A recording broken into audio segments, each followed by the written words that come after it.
விநாயகன் 32 மாண்புமிகு உறுப்பினர் திரு M.S.M. ஆனந்தன் மாண்புமிகு நகராட்சி நிர்வாகத்துறை அமைச்சர் அவர்கள். மாண்புமிகு பேரவைத் தலைவர் அவர்களே, திருத்திய விடை சொல்வதற்கு அனுமதிக்குமாறு கேட்டுக்கொள்கிறேன். பல்லடம் நகராட்சி பேருந்து நிலைய வளாகத்தில் 8x8 அளவுள்ள கடை கட்டிடங்கள் சேதமடைந்த நிலையில் இருப்பதால் பாதுகாப்பு கருதி 9/1/2023 இடித்து அப்புறப்படுத்தப்பட்டது. மேற்படி இடத்தில் நகர் ஊரமைப்புத்துறை விதிகளின்படி போதுமான இடவசதி இல்லாததாலும் தினசரி சந்தை, பொது கழிப்பிடம், இருசக்கர வாகன நிறுத்துமிடத்திற்கு அணுகுப்பாதையாக பயன்பாட்டில் இருப்பதாலும் அவ்விடத்தில் புதிய கட்டடங்கள் கட்ட வழிவகை இல்லை.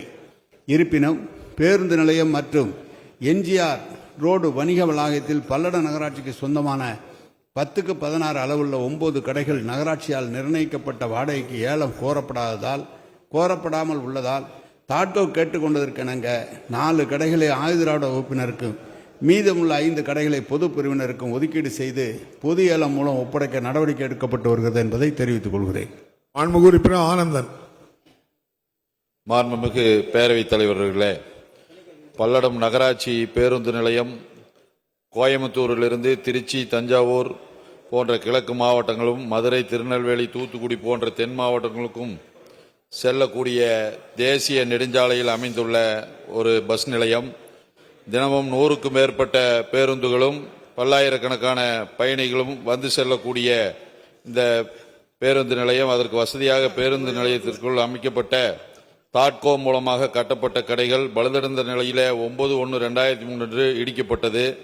ஆகவே வருகை தரும் பயணிகள் வர்த்தகம் செய்வதற்கு ஏதுவாகவும் வசதியாகவும் இடிக்கப்பட்ட காலி இடத்தில் மீண்டும் நகராட்சியின் மூலமாக வணிக வளாகம் கட்டித்தர மாண்புமிகு அமைச்சர் அவர்கள் ஆவணை செய்வாரா என்று தங்கள் வாயிலாக கேட்ட முறையில். மாண்புமிகு அமைச்சர் அவர்கள். மாண்புமிகு பேரவைத் தலைவர்களே, உறுப்பினர் அவர்கள் நகர ஊரமைப்பு திட்டத்திலே அது இந்த கடை கட்டுகிற போது அதுக்கு போதுமான இடமில்லை. அங்கே சைக்கிள் ஸ்டாண்ட் மற்றும் கழிவறை வசதி மற்ற இடங்களுக்கு செல்கிற பாதையாக இருக்கிற காரணத்தால், மேலும் பேருந்தும் திரும்புவதற்கு இடைஞ்சலாக இருக்கிற காரணத்தால் எம்ஜிஆர் காலனியில் ஏற்கனவே நகராட்சியின் சார்பாக கட்டப்பட்டிருக்கிற 9 கடைகள் இருக்கிறது. அதை டாட்கோவுக்கு 5 கடைகள் அவர் கோரப்பட்டு கேட்டிருக்கிறார்கள். அவர்களுக்கு அதுவும் ஏலம் அதிகமாக போகல. அந்த கடையை ஏலம் விட்ட போது 3 தடவை ஏலம் வச்சு ஏலம் கேட்டது 9,000 ரூபாய்க்கு கேட்டது யாரும் கேட்கல. அதனால டாட்கோவுண்ட கொடுத்துட்டு மேலே இருக்கிற கடை 5 கடையை மட்டும் ஏலம் விடலான்னு சொல்லி முடிவு பண்ணியிருக்கோம். எனவே கடைக்கு கடை அவங்களுக்கு கொடுப்பதற்கு அரசாங்கம் நடவடிக்கை எடுத்து வருகிறது. மாண்புமிகு உறுப்பினர் ஆனந்தன்.